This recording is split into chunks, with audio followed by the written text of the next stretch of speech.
Tenté avec Hollenstein et Bodenman de combiner. Hollenstein de l'autre côté, Bodenman. Non, c'est Marcus Kruger et c'est 1-0. On la voyait venir celle-là. Exactement. Très bonne exécution. La passe de Hollenstein est magnifique pour un tout sur réception qui est tout aussi de très bonne qualité aussi. 9e minute, Marcus Kruger qui marque son 8e but de la saison. En powerplay. C'est pas un joueur qui a fait les comptants. Regardez la passe. Hollenstein, Kruger. Au-dessus de l'épaule. Voilà, une pénalité qui coûte cher. Une deuxième pénalité en zone d'attaque de la part de Lausanne qui coûte cher. Boum. Bon, très bon tir sur réception. La prenne lucarne.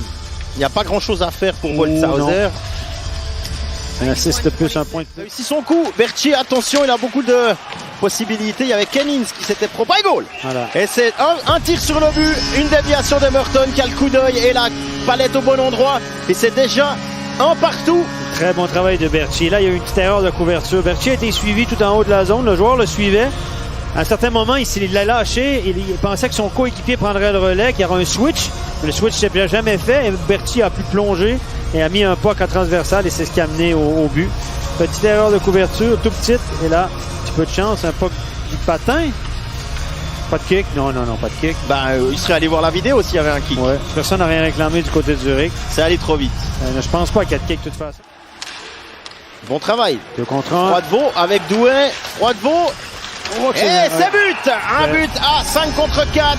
Douai qui s'était fait l'auteur de cette pénalité en zone offensive, qui avait coûté le but. Eh bien, il efface un petit peu son indiscipline sur ce coup-là. Bon travail de Froidevaux également. C'est bien joué. On a poussé le puck discrètement. Ça a créé un Zenoro qui a été battu par cette rondelle en zone neutre. C'est André Gatto qui a pris le 2 contre 1 et agit comme défenseur.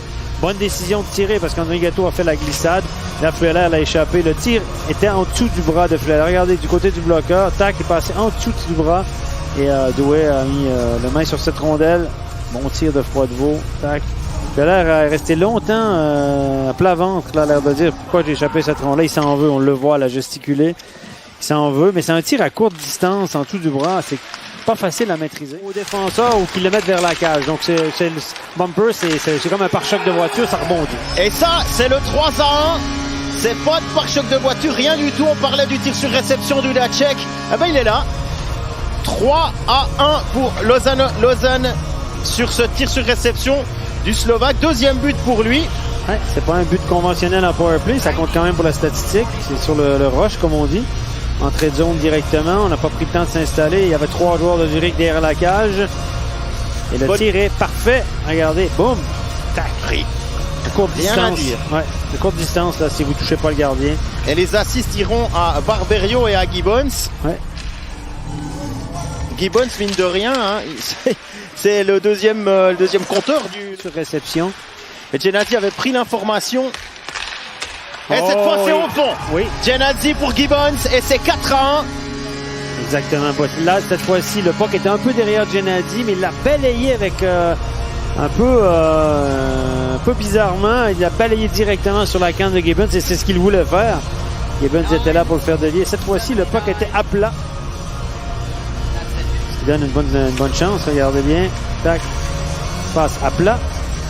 À plat. Et voilà. C'est Almond qui obtiendra cette deuxième mention d'assistance sur ce 4e but et qui permet à Lausanne de prendre 3 longueurs d'avance.